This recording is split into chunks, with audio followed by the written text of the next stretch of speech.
Hola, ¿qué tal, hermanos, amigos? Les saludo en el amor del Señor. Soy el hermano Eduardo y me gustaría poder seguir compartiendo con ustedes algo que está relacionado con lo que ya yo había venido exponiendo, conversando, que es acerca del rapto secreto.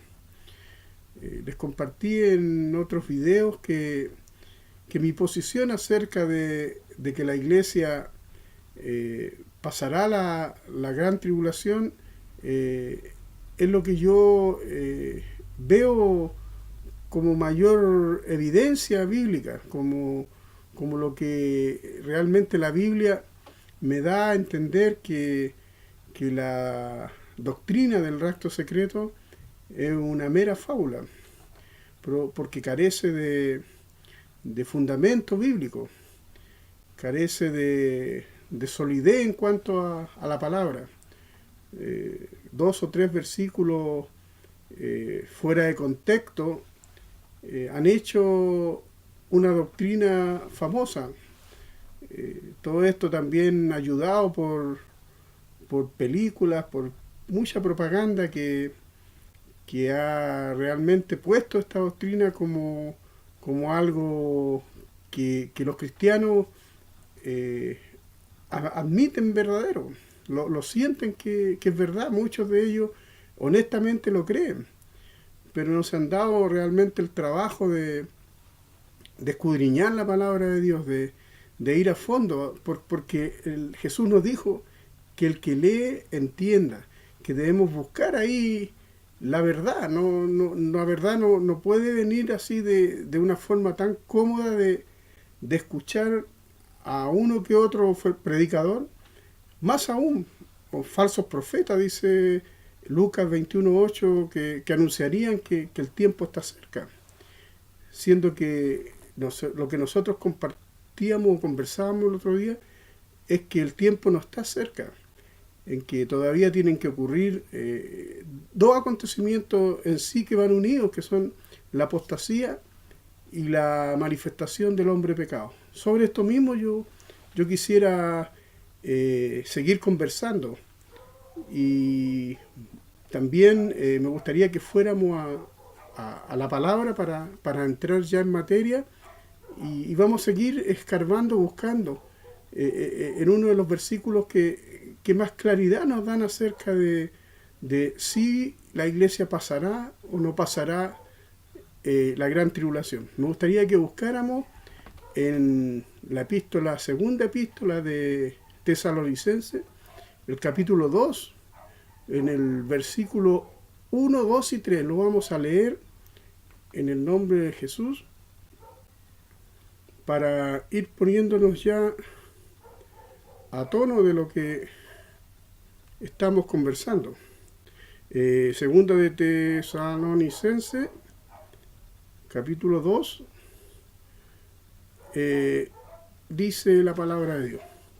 Pero con respecto a la venida de nuestro Señor Jesucristo y nuestra reunión con Él, os rogamos, hermanos, que no os dejéis mover fácilmente de vuestro modo de pensar, ni os conturbéis, ni por espíritu, ni por palabra, ni por carta, como si fuera vuestra, en el sentido de que el día del Señor está cerca.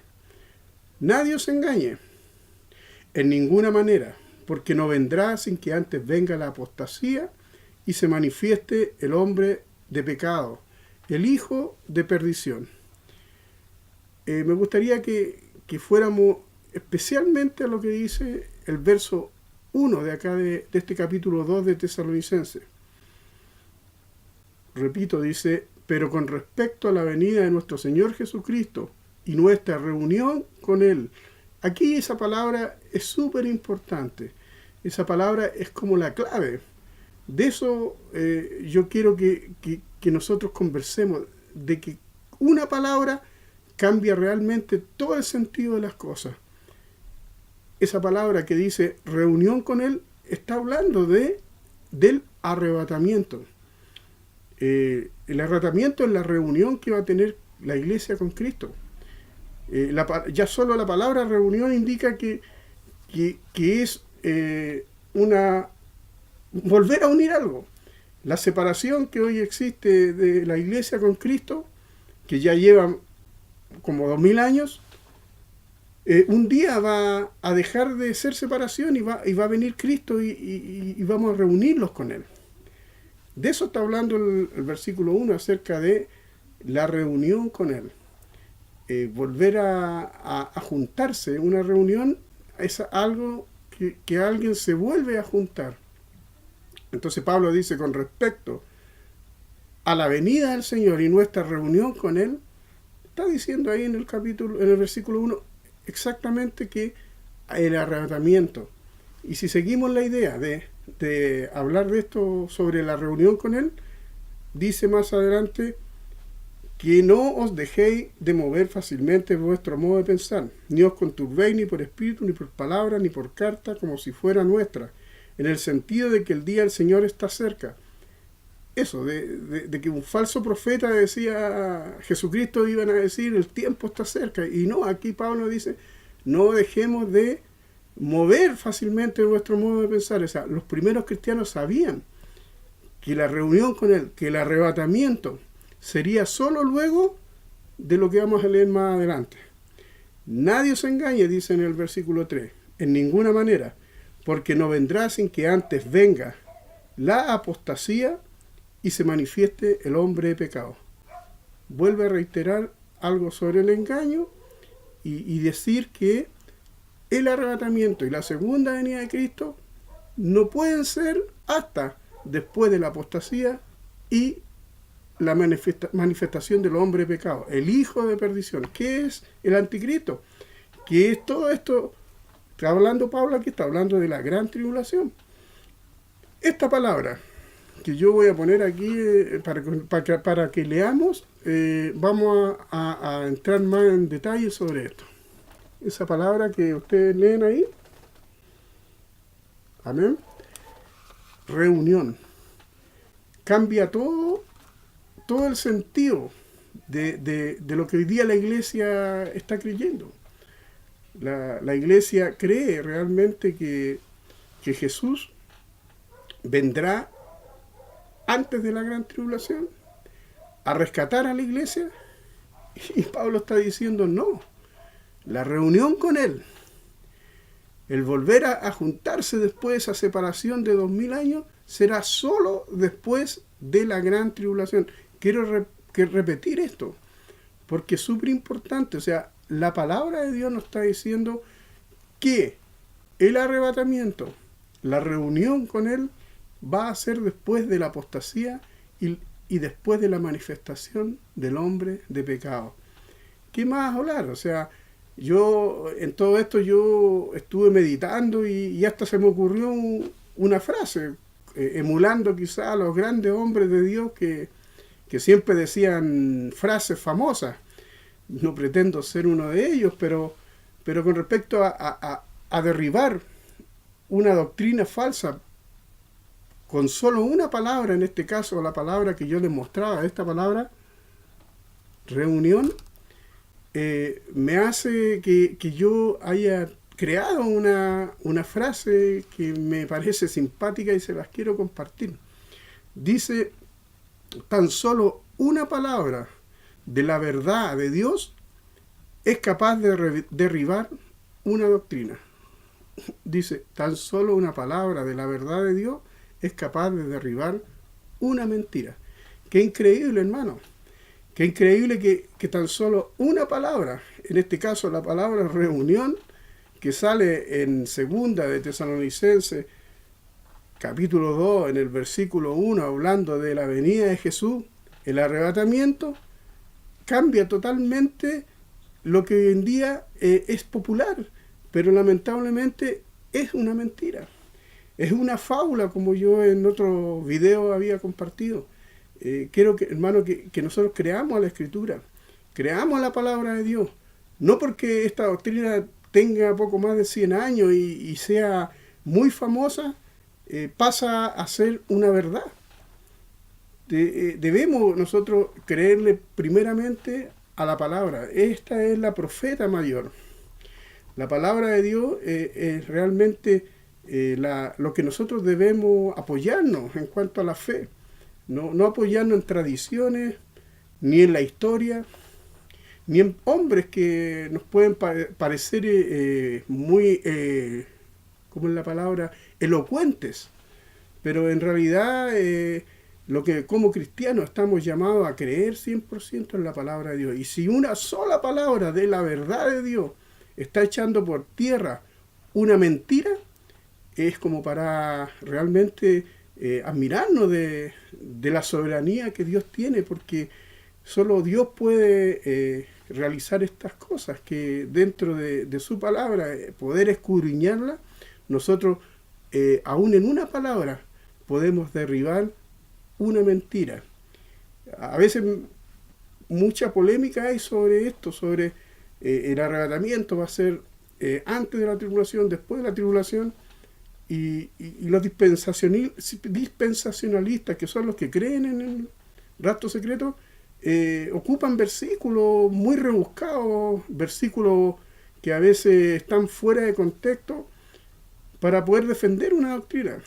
Y nosotros, los que no creemos que el rapto secreto existe, a veces nos cuesta poder rebatir esas cosas. Pero ya teniendo de parte de la palabra de Dios más luz, tener de la palabra de Dios la respuesta, podemos tajantemente decir que el rapto secreto es una doctrina inventada, es una fábula, es algo que realmente no está respaldado por la palabra de Dios, que se ha hablado tanto, como les compartí una vez, Hitler dijo, cuando una mentira se repite 100 veces, pasa a ser una verdad. Y ha pasado esto. Ha pasado con la doctrina del rapto secreto. Y quizás también ha pasado con otras religiones que por la tradición y la repetición terminan la gente creyendo que esas cosas es verdad. Podemos fijarnos solamente en los católicos, que creen tantas cosas que fueron dichas por papas, digamos, a través de la encíclica fueron dadas a conocer a la iglesia. La iglesia no se cuestionó de esas cosas, si estaban o no estaban en la Biblia. Pero ya son cosas que tienen su tiempo, son cosas que por la tradición y año tras año se han seguido diciendo, se han seguido repitiendo, que realmente la iglesia las cree como una verdad. Hablemos, por ejemplo, de la ascensión de María, algo que no está en la palabra de Dios, pero para el católico es una verdad. Para el católico es un hecho que hasta existió. Y así, hermano, si nosotros nos ponemos cuidado en todo lo que escuchamos, en todo lo que se nos dice, vamos a seguir aceptando que fábulas, cosas, cuentos de hombres vengan a formar parte de las doctrinas de la iglesia. Yo sé que no es muy simpático comunicarle a los hermanos que creen esto, que lo que están creyendo es una fábula.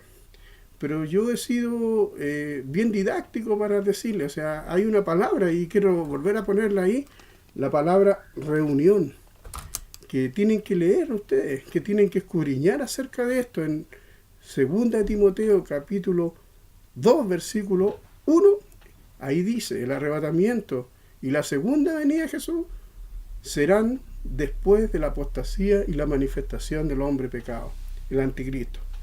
En esta oportunidad voy a decir esto solamente.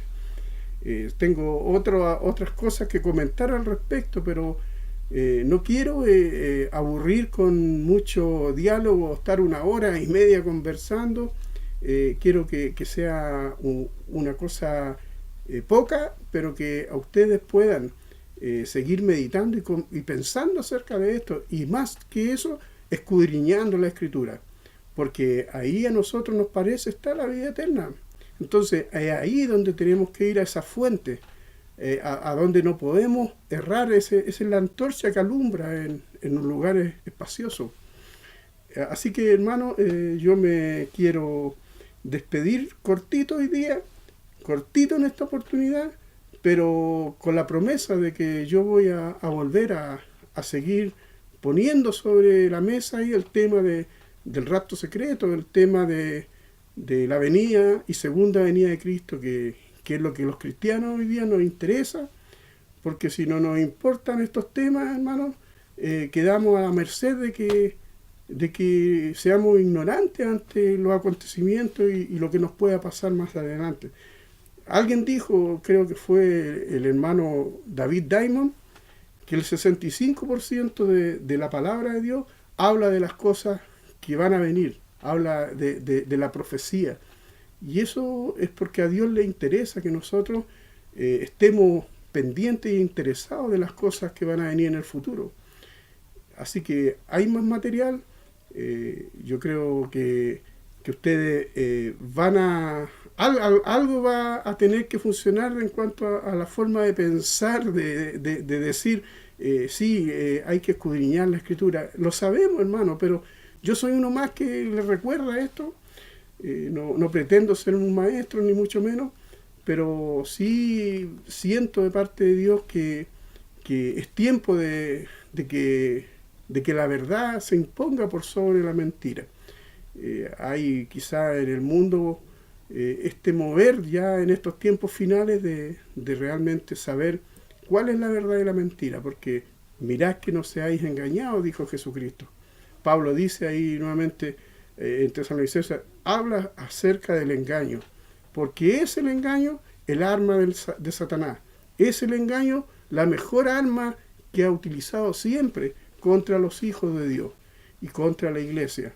Y en este tiempo, hermano, tenemos que estar precavidos y siempre claro en cuanto a lo que quiere Dios y cuál es la voluntad de Dios en los tiempos que hoy día nos toca a todos nosotros vivir. Me despido, un gusto haber podido compartir una vez más la palabra de Dios en pequeños trozos, pero creo que hay que seguir sacando aquí más sustancia de lo que hemos conversado. Hasta luego, hermano.